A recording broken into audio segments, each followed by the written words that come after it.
Welcome back to Deck Hockey Focus. We are midway through our live coverage of the North American Ball Hockey Championship out there in Philadelphia, bringing you guys our first post-game interview here, and we figured we'd start ladies first. So Shackelford, tell them who we've got on the horn here. We have Karen Levin of the Mid-Atlantic Happy Endings. Karen, thanks for joining us. Bev, it's great to be here. So you guys are 3 games in so far, leading the tournament as it sits right now, or what's your guys' current position? Seated in first at the moment. There's one more game, and we'll see how that goes. Well, there will be 1 or 2, but it's been a good weekend so far.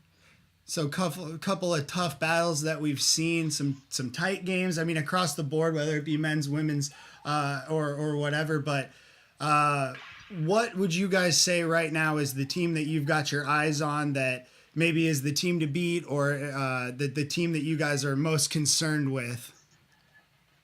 Well, that's a tough question. So I think one of the great things that's happened over the last few years is the women's A division has just gotten so much better. So we're up to 8 teams. There's probably 4 or 5 that could really. I mean, honestly, all the teams could really take it home. We'll see. I think like 2-3 will probably be the Crush. The Cupcakes won it in Holiday Bash, so we're always looking out for them. They got a lot of speed and skill. A team from Canada. That's always a threat. So we'll see. It's really anyone's game once you get to playoffs. That's why they play them. Definitely. So you guys just wrapped up your round robin play, and Sunday coming into the money round. What's your plan for the rest of the afternoon and evening to prepare for tomorrow? Get some food, get some rest, hang out with our teammates. We're here for fun, so it's going to be a great time hanging out with with the team and just catching up with people that we don't get to see all that often. So we're kind of from all over the country. It's really fun. Yeah, so we've seen actually a lot of that. A couple of teams coming even out on the men's side out there from the West Coast. We're here in Iowa, so we get the Canadian teams involved. But kind of give us a rundown of your team and how you guys sort of all fit together. If you guys are from, maybe different areas and things like that, how does everybody mash up? Yeah, I'm from the Boston area. We have a group that comes up from Boston. We have some Philly players. We've got some friends of friends. You kind of just end up pulling people in from kind of, wherever, New York City, New Hampshire, wherever. People end up coming together and just, if you're having a great time, you come back to the team. And that's kind of our main goal is to really get together, have a lot of fun. We gel on the rink and we gel off the rink. And that's how the teams really form, is you have this kind of connection that you want to be together. Even if you haven't seen them in a year, it's like you're right back together and have that, pick that up right away. So it's pretty special when you have that connection with your teammates. Yeah, there's definitely no substitute for, I guess, team chemistry and stuff. But can't pick yourself. Who would you say on your team has been the early star? Who's carrying the lion's share of the load? That is difficult. I think our goalie's playing incredible. She stepped up last minute. Our goalie got injured. Alessandra got injured, so we've got a sub for goal, but she's just made some incredible saves. I'm a defenseman, so it's really comforting to have a goalie back there who, if you make a mistake, she's going to pick up that slack. It's really awesome.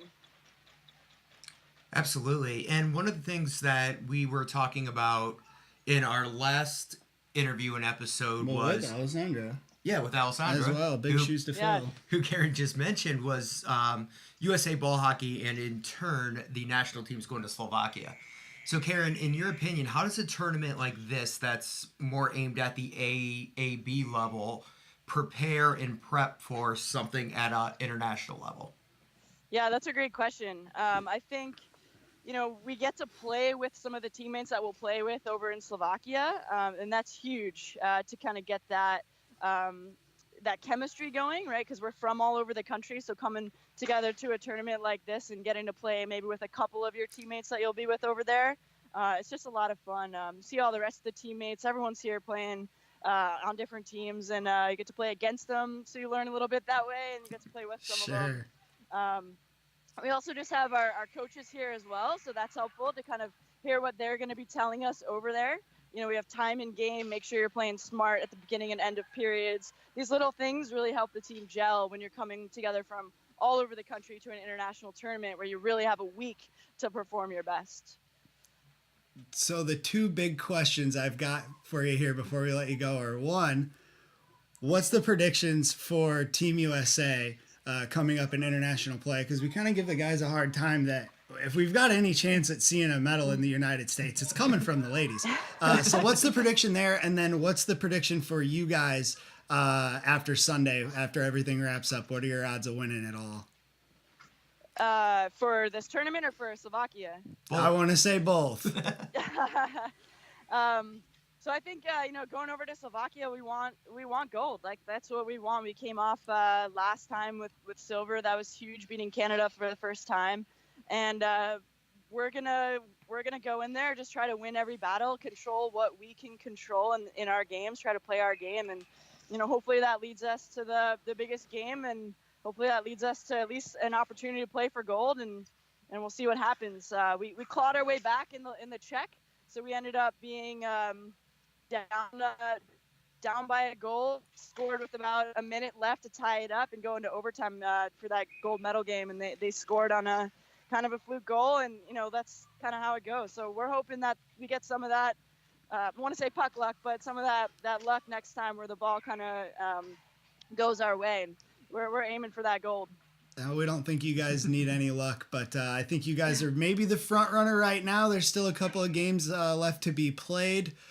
Stay tuned. We're going to be bringing on more people, more of these live interviews. We've been doing the Twitter at Deck Hockey Focus Podcast. That is I should probably know that by now. But if you guys haven't been to our website yet, deckhockeyfocus.com, we've got the links for all of the live streams there. So we're also getting point updates throughout the day. We're kind of working a lot behind the scenes, so I hope you guys appreciate some of those things. But stay tuned for more interviews and more coverage out there, the North American Ball Hockey Championship.